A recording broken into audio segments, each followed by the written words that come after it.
Welcome to Digital Ascendancy, a Powerland info podcast series. Here on Digital Ascendancy, we are championing transformative digital solutions. This series of podcasts is all about providing knowledge on IT solutions in an easy to understand format. On today's podcast, we have Chris McDonald, a technical account manager with Powerland, an HPE Platinum partner, and Garth Reid, chief strategist with HPE. Today they will be having a roundtable discussion on modernizing your IT solutions with services such as HPE Greenlake, InfoSight, OneView, and Esmeril. We will now jump right into the discussion, starting with Chris McDonald. Take it away, Chris. Digital or IT transformation is an ongoing and ever-evolving trend in IT and is reshaping how IT interacts and enables businesses to derive value from their data. Whether that is in the data center, at the edge, or in the cloud, IT transformation is unlocking new insights, operating models, agility, and value for organizations. Garth, from an HPE perspective, can you provide us some insight as to where the current transformation trend is taking organizations? So certainly what's happening is that organizations need to get to an endpoint where IT is not going to slow down. IT is there to facilitate and accelerate a business's ability to adapt to changes in its environment.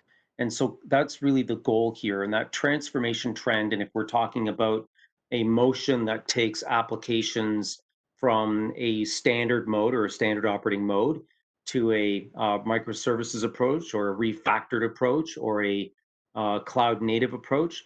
Anything that is being done in that particular space is to drive up agility so that businesses can respond more quickly. They can drive a greater degree of efficiency, that the processes and procedures that businesses operate under and the governance models that businesses operate under can be alleviated of any of the encumbrances they may have normally experienced in operating with a traditional operation. So that's really the goal there. And so it's going to take organizations to a place where they can really do a lot more, a lot faster, a lot easier, and just really simplify how businesses can get their work done. And Chris, I would say this is extremely important for all aspects of business. This is not for just manufacturing and logistics, and this also extends into healthcare, municipalities, extends into all the other public sector environments as well, as everybody has something to gain when processes around how the delivery of goods and services and capabilities are improved. And so, really, Garth, what I hear you say is this affects all businesses, whether large or small. That certainly the enterprise is going to take a lot of advantage of this transformation, but even the smaller businesses, especially Canadian type businesses, can take advantage of this as well. Absolutely. There's certainly the data that we're looking at, we see from anywhere from 90% to 70%, depending on the degree of application entanglement. We're seeing that a significant portion, 70 to 90% of all applications are still sitting on the data center. And that realistically, we're seeing only 10% of total workloads have actually been moved into the cloud. So this means that the operating model on the data center um, is certainly primed for a refresh of how it's being done. And that's what we're referring to as the transformation. The other key piece we're seeing, Chris, is the development and the energy going into the edge of our businesses and our operations. And that edge-based transformation is a new thing. We expect over the next few years to up to 70% of all new data to actually be created out at the edge, not in the data center, not in the cloud. So the edge becomes a very important aspect of our customers' businesses that are certainly going to have an impact on how we deliver IT. It's going to become pretty important over time as well. Right. Wow, that's a lot to think about. I mean, you're pushing in the data center out to the cloud and now to the edge, and IT is being expected to cover off a lot more aspects of the business. So what do you see as some of the challenges that are facing businesses or facing IT with that are inhibiting this type of transformation? So there's two things, right? I think in that question I see two aspects. One is what are some of the big challenges? Certainly, when you had just all of your applications sitting in the data center, security, at least you kind of had some degree of ability to understand what your security uh, uh, would look like. But when you now extend that into the cloud, you now extend that out to the edge, security becomes a big piece. And what's inhibiting this transformation to get businesses into a position where they can really leverage a new way of doing things? What's inhibiting that is the uh, customers or businesses need to take a little bit more risk here and make a bit of an effort to try to reach out and begin that transformation process and really understand that they can't really get to that stage where they can serve their businesses better unless IT is willing to take a chance and willing to take an effort to see what they can do to help transform how those applications are being delivered. So certainly the modes of delivery, the traditional mode of operation is within the data center. The new mode of operation is in the data center and the cloud, which is where we are with the hybrid function. And the future mode of delivery would include the data center, the cloud, and the edge as well. And so security needs to be there and also an understanding of how to drive transformation at the application layer of the business to facilitate and leverage the ability to drive cloud, data center, and edge-based compute and data operations and management. Okay, so how do you see HPE's vision for that next enterprise operating model, for a future that is edge centric, data driven, and cloud enabled, as you just described? Mhm. And can you elaborate on that model and how we're going to empower that transformation journey? Absolutely. So I think for folks to sit down and do all this themselves, it's very, very complicated and very difficult. Any organization that has embraced containerization, for example, and have started to look at Docker runtime as a place to land application workload, there's a whole lot of work that needs to be done there. And then certainly from an orchestration perspective, for organizations to bite into Kubernetes as an orchestrational layer, you start looking at uh, cloud-based container-oriented control planes from different vendors, that complexity becomes a bit of a challenge. So our goal then, as a tier one vendor in this space, is to try to build out solutions that'll make it really easy to consume those capabilities. So if we can get the an edge-centric and data-oriented and hybrid type world to build all that stuff out. You can't just build it piece by piece by piece. It's very difficult.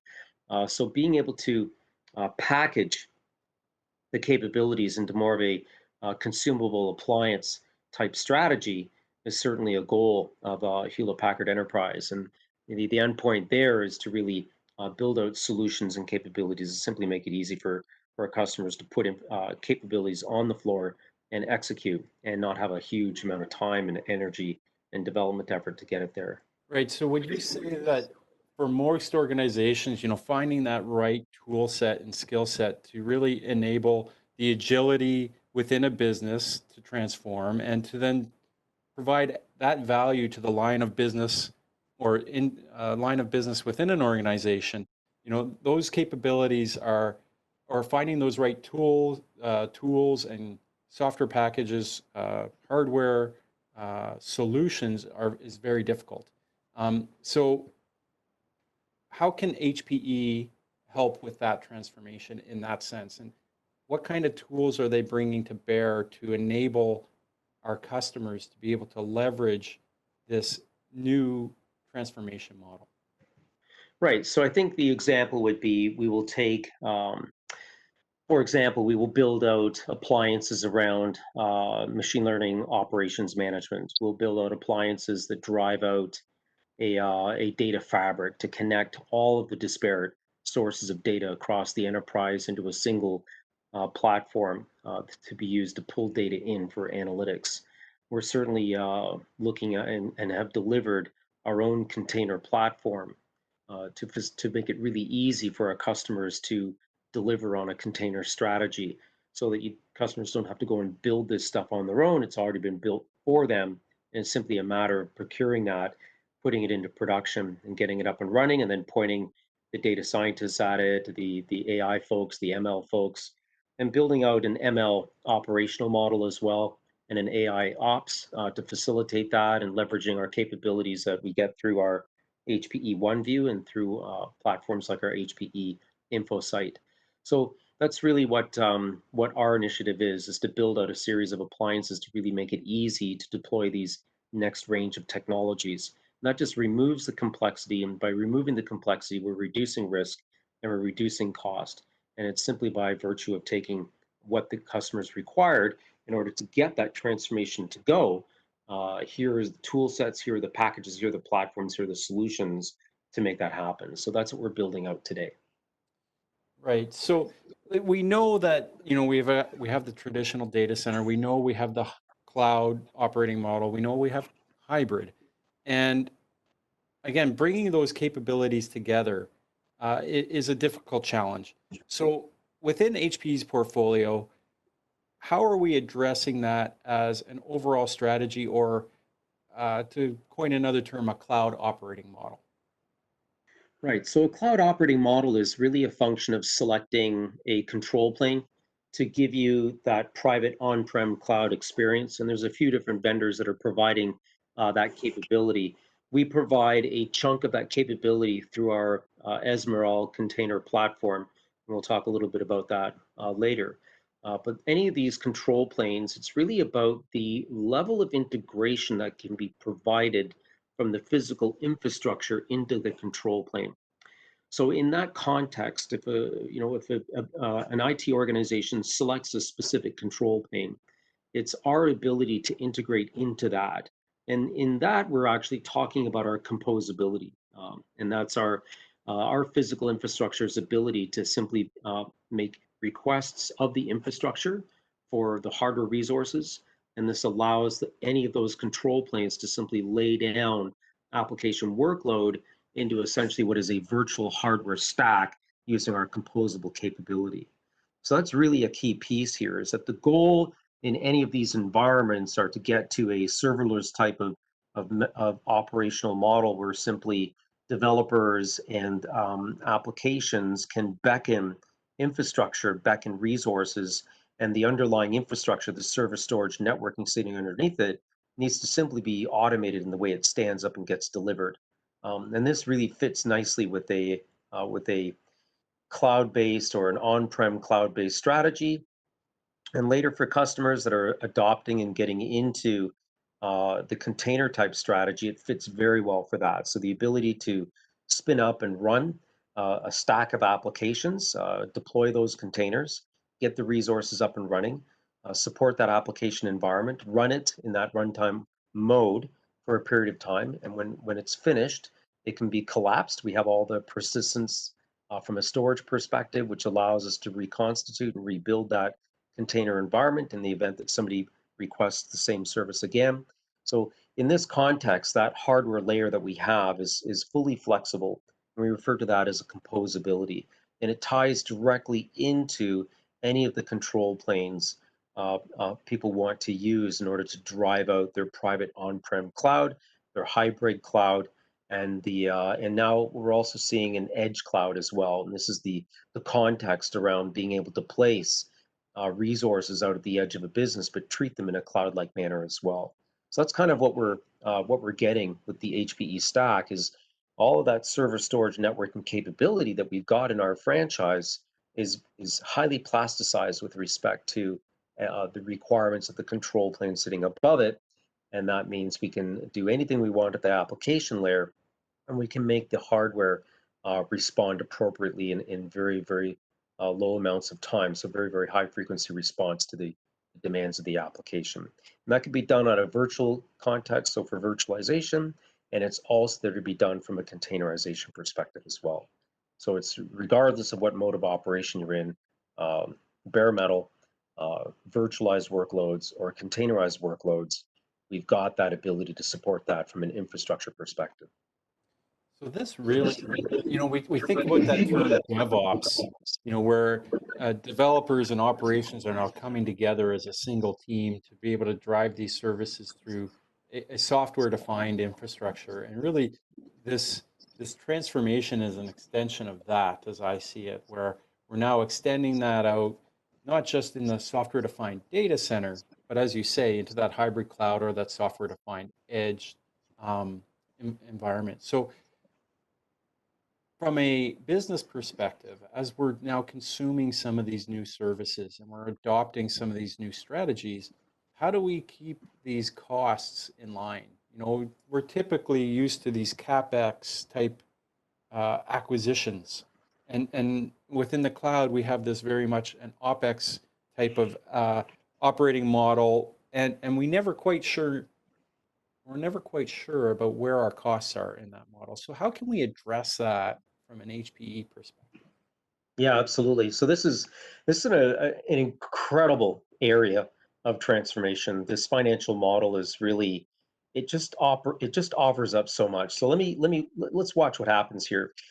Traditional mode of operation, you'd be buying gear and you lay it on the floor and it sits there and you consume the gear over time. And you would buy enough capacity to see you through the next 2, 3, 4 years, let's say.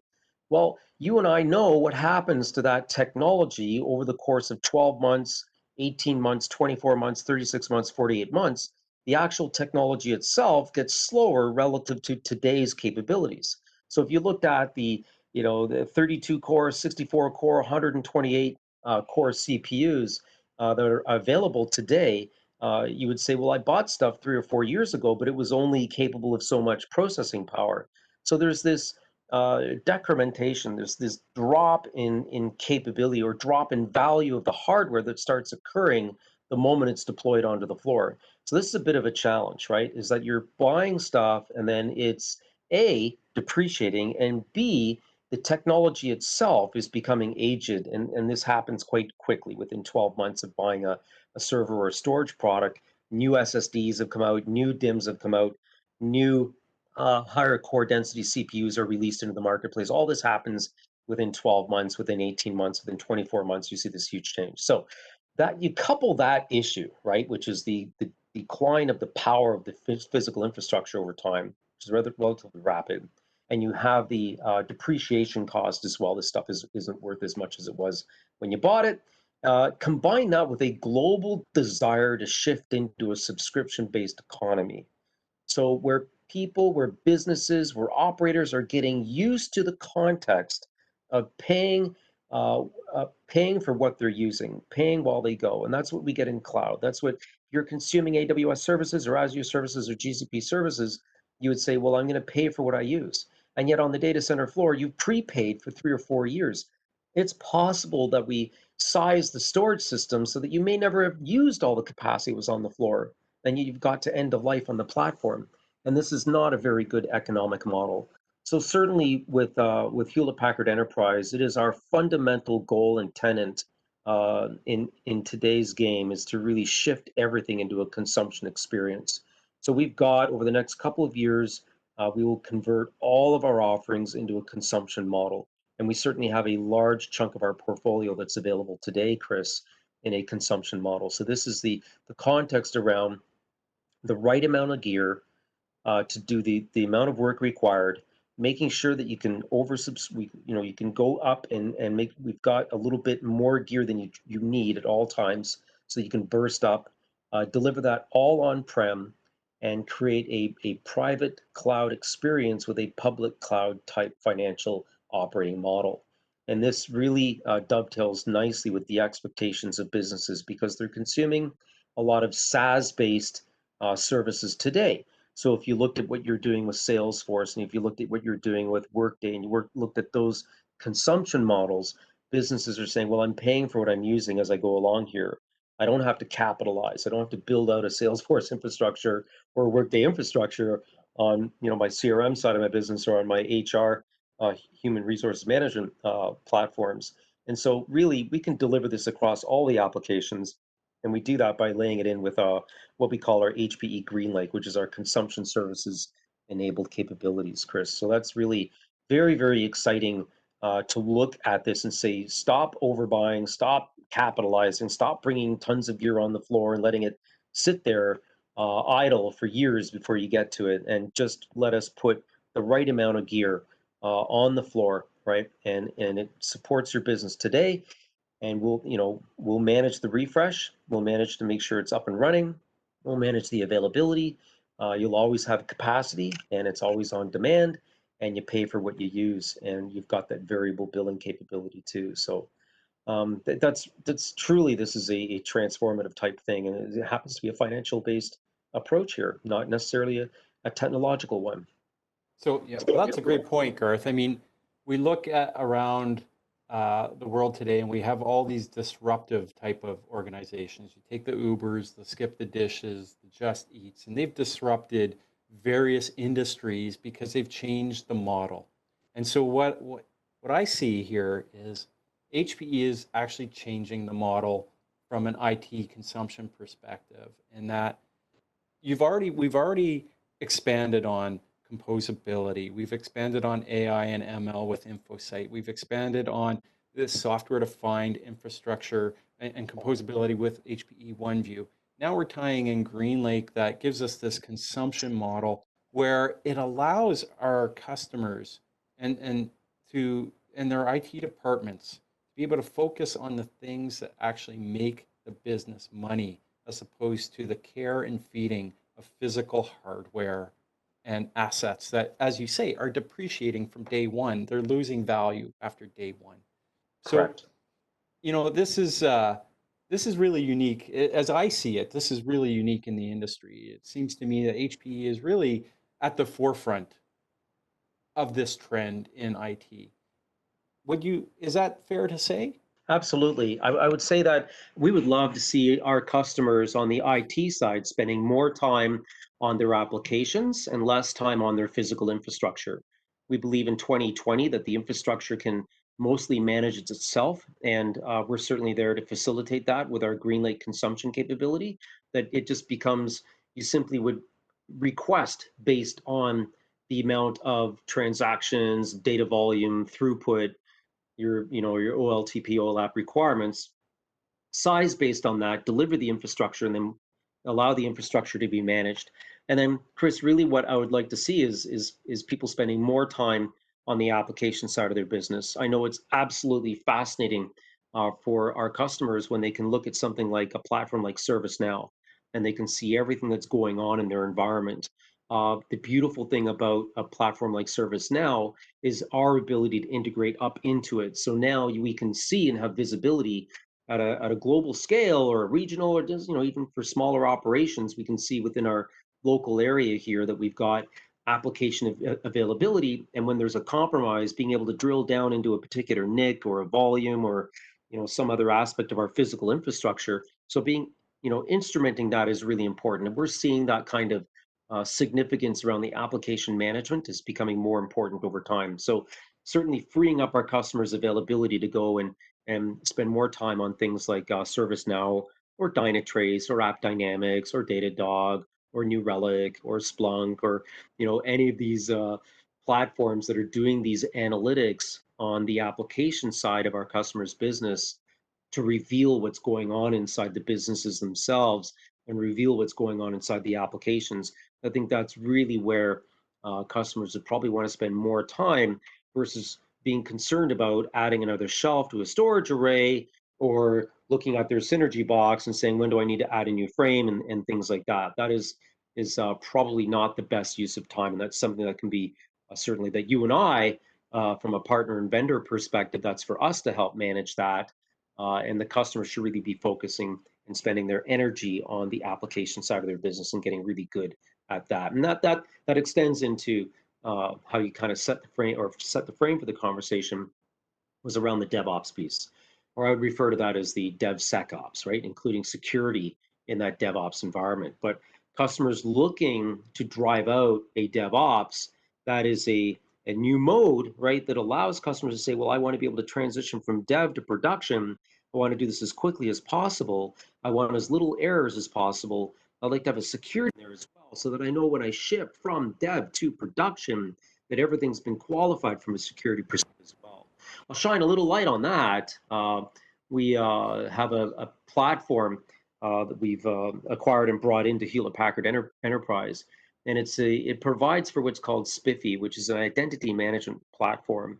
And this is becoming an industry standard. In fact, this isn't something we would sell. It's not a product we sell. It's an offering that's available as an open source. But SPIFFE protocol-based identity management framework is an ability to say, I put some structure around my application. So when my application, Chris, moves from my data center to cloud A to cloud B to cloud C, and then I move the application back to my data center, and anywhere I move my app, I've got an identity management framework in there that ensures that nothing has changed in my app, that nobody's modified it on me when it went out into the wilderness of the cloud, and that it's still a healthy, genuine app. And this is one way of trying to manage that security. So in DevOps and DevSecOps and SecOps, this is really about speeding up all of the pipelining and all the process and procedure around getting applications from a development stage into a production stage, and getting that from, maybe it was months, maybe it was taking, I was doing a refresh once a year, every 6 months, or every few months. I want to get that down to weeks. I want to get it down to days. I want to be able to say,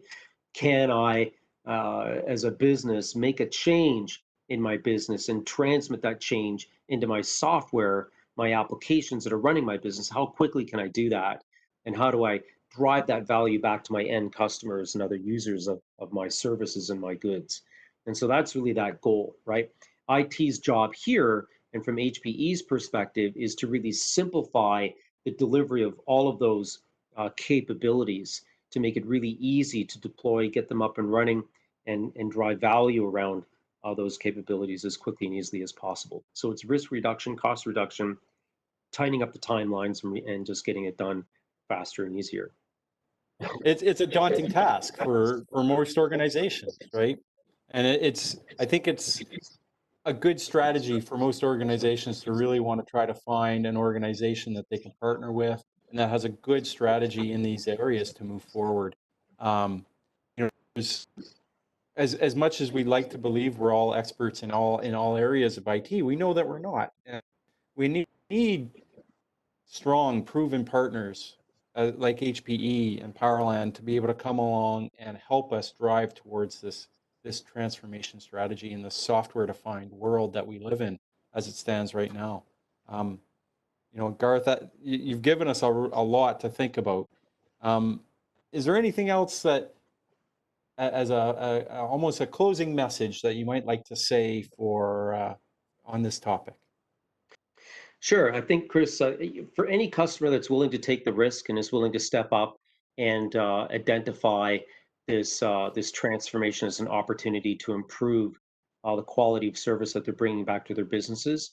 Um, from our perspective, working with folks like Powerland, we've got between us the ability to really help make it easy for our customers to do that. So we'd encourage them to embrace and start with the conversation and sit down with us, and we'll make ourselves available to sit down and have the conversation and explore what the potential is, and where the really strong opportunities are, right? Because it's our business to help make that happen, and it's our customers, want to be in a position to increase their competitive ability, which is, I think, true even in nonprofits and in public sector. It's good to be better at what you're doing, because at the end of the day, for all of the people using private or public services and consuming goods, etc., the better the experience, the happier everybody is, and we're all going to move forward in a nice manner. So yeah, I would encourage people to reach out and have the conversation. We'd love to talk. Oh, absolutely. And I think that's a great point because, in today's day and age with the pandemic that we're experiencing today, more and more of these services that say, as you say, public organizations are going to be delivered, you know, cloud. They're not going to be, brick and mortar where you're going to go up and fill out forms. A lot of these services need to be agile. They need to be able to change very, very quickly. They need to be able to deliver new services quickly. We look at what's going on in around the world, and just contact tracing apps. They're trying to get them out quickly, and software-defined infrastructure, containerization. Those concepts drive those services more quickly to market. And it's it's uh, it's great to be partnered with a company like HPE that is so forward thinking in this area. Is the way I look at it. Is we don't want to just continue to do the same old same old. What happened and what worked 10 years ago doesn't necessarily work today. It may still function, but it doesn't necessarily give us the advantage, that competitive advantage that Correct. we talked about. 100%. Yeah. So Garth, you've given us a lot to think about here. and hopefully, for those that are listening to this podcast, this is going to help expand that conversation within your own organizations to be able to say, we're looking at our strategy in the right way. Yeah, and so And let's have those conversations, hey, Chris? That would be great. We can get that dialogue going, and everybody's everybody can take advantage of these shared learnings, and we can get into the this where we can help make things better. That's really what it comes down to. Yeah, that sounds great to me. I'd like to first thank you for your time, Garth. Sure. And it was really insightful to hear from you. Yes, thanks everyone for listening today, and stay safe. Thank you for listening. Like and subscribe for more videos from Powerland, and remember to hit the notification button to get the latest videos from Powerland when they come out. Follow us on social media at Powerland_CA on Twitter, Powerland Canada on LinkedIn, and Powerland CA on Facebook to hear about the latest and greatest in IT solutions.